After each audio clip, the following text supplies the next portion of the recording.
let's start with something contentious, I suppose. Tammy and I went out on a limb recently and interviewed Tommy Robinson.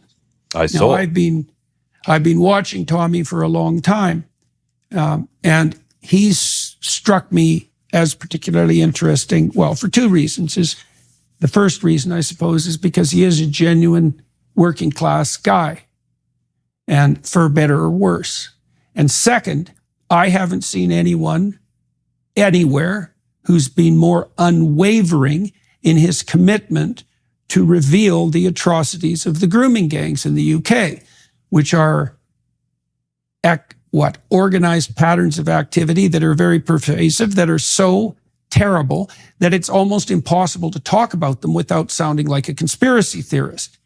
So now, there's no doubt that there are many things that you could accuse Tommy Robinson of, and many of those he would admit to. But to me, and also to my wife, fair enough.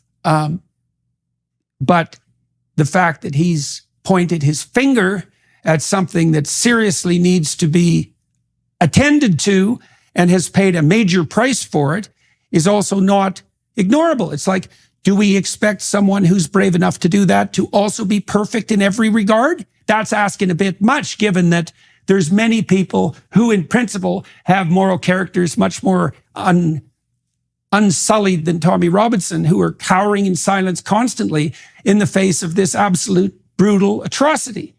And so we interviewed him. And what did I think of Tommy? He's very articulate.